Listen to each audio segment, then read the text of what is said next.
So, I mean, you guys are back with the prequel this time, and you're giving the story a bit more depth with a backstory with these guys.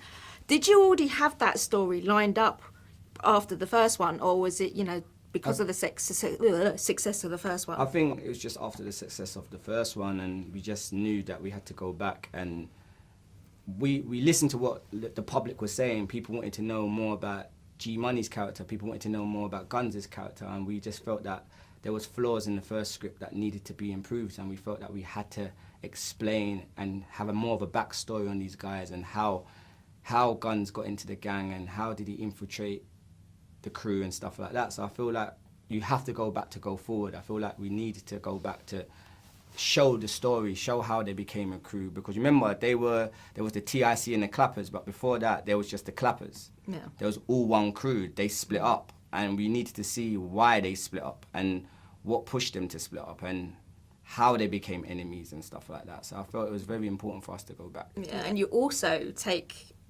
the action from the mean streets of London to Jamaica as well. Yeah. I mean, what was the decision behind going, over to Jamaica? That was important. Like, that was like one of the first few things that we decided when we were writing the script. It was like, well, Black British culture is so heavily influenced by Caribbean culture. It's like that. It's the predominant culture, especially Jamaican culture, as like, sort of dominated what it meant to be black and British for such a long time. Mm-hmm. And so for us, it was only right that we knew we wanted to go international. You couldn't go American because that was a bit cheesy, and the idea of taking these guys to the States, to the mean streets of New York, it just didn't feel natural. Yeah. And so but then for us, the heritage of Black British culture en masse, is the Caribbean culture, and we wanted to pay homage to that by showing a link, but albeit through the crime that these guys are doing.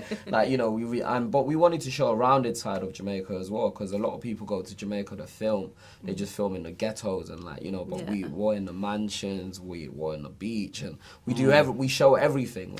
So it was very important for us to actually go global. One, because we wanted to add a different palette to sort of Black British film and what that looked like. And secondly, it was important because our Black British culture is very much influenced and has its foundation in Jamaican culture. And we actually do get quite a lot of action out there as well, especially with the massive gun scene. Was there any kind of challenges that, were put in place because of the nature of your filming? Yeah, there was. Well, in Jamaica, you're not allowed to have guns that actual fire. So, in London, we was able to use guns with the armour and stuff that your guns could fire. In Jamaica, with the armour, but you wasn't allowed to have guns that could fire. The Jamaican commissioner, the chief commissioner of police, wasn't really happy for us to have any guns that could fire. So that was a challenge as well.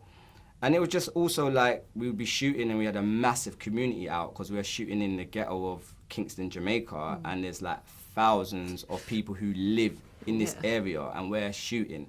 And we have to try and get that was them out. cool though. It was cool, but it was a challenge to control in a way of that they're in the background. Yeah. So when we go into the edit now, we have to.